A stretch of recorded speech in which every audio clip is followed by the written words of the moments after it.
Our story takes place in Sylacauga, Alabama, when a meteorite crashed through the roof of a house and into a living room, bounced off a radio, and struck a woman on the hip. Like, are you kidding me? Hi, I'm Chris May, writer, producer, and host of This Day in Weather History, now in its second year from the Weather Network in Canada. One thing that you simply do not hear about almost at all, even today, is someone actually being struck by a meteorite. But that's what happened in a small town in Alabama. This day in weather history. In the times before science and common sense, they told of how gods would get so mad at the people that they would throw pieces of the sky upon them. There were tales of names like Zeus striking down mortals with his bolts of lightning. What we were probably looking at was someone actually being struck by lightning because, well, it happens. It happens a lot, in fact. And as for the sky being thrown at us, likely we were hearing a description of a meteor shower. The slogan, "Roll Tide," thunders through the University of Alabama's Bryant-Denny Stadium at their home in Tuscaloosa. It likely is drawn from the fact that they border a Gulf shore known for devastating hurricanes and associated massive tidal waves. But what they never likely ever thought about was how the first modern instance of a meteorite actually striking a human being would be possible, let alone happening in their own Crimson Tide state. They called the Kennedy bullet the magic bullet in the film JFK because of its impossible and improbable twists and turns it would have to make to do what it did by just one shooter. How about a meteorite behaving like a pinball machine ball on tilt?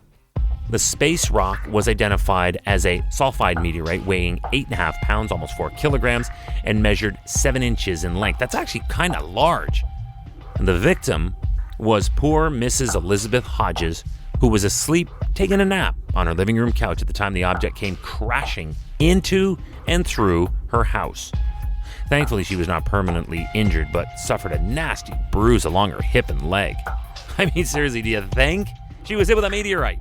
Although there are stories chronicled in ancient Chinese records of people being injured or killed from falling meteorites, this Alabama slammer was the first modern recorded incident of such an outrageously improbable thing happening at all. Here's how it played out. November 30th, 1954. Clear afternoon in Sylacauga, Alabama. Anne was having a nap on her couch covered by quilts.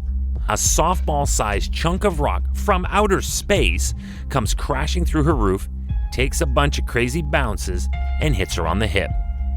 Normally, we hear of meteorites falling into the ocean or driving into one of Earth's more open and remote places, so this was a crazy thing to ever consider happening.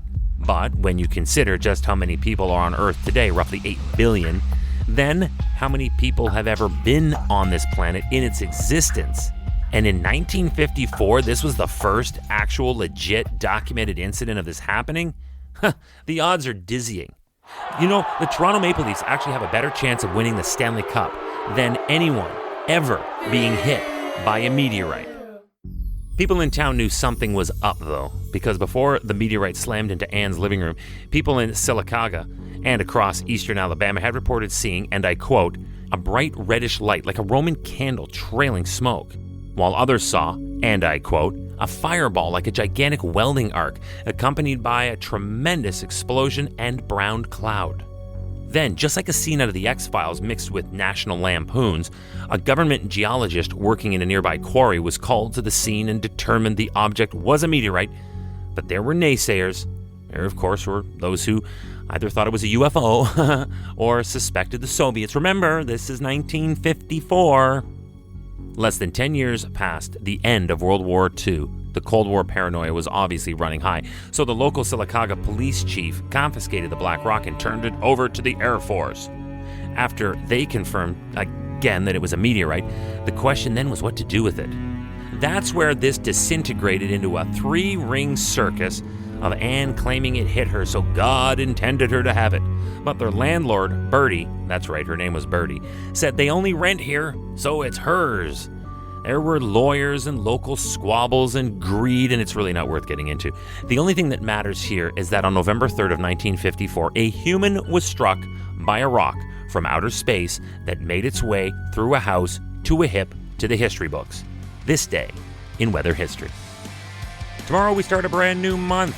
It is the meteorological first day of winter, that is December the 1st. Now, we know that there is a lot of snow that happens in the Midwest of the United States, especially the upper Midwest, especially in states like the Grain Belt region, Ohio, as an example.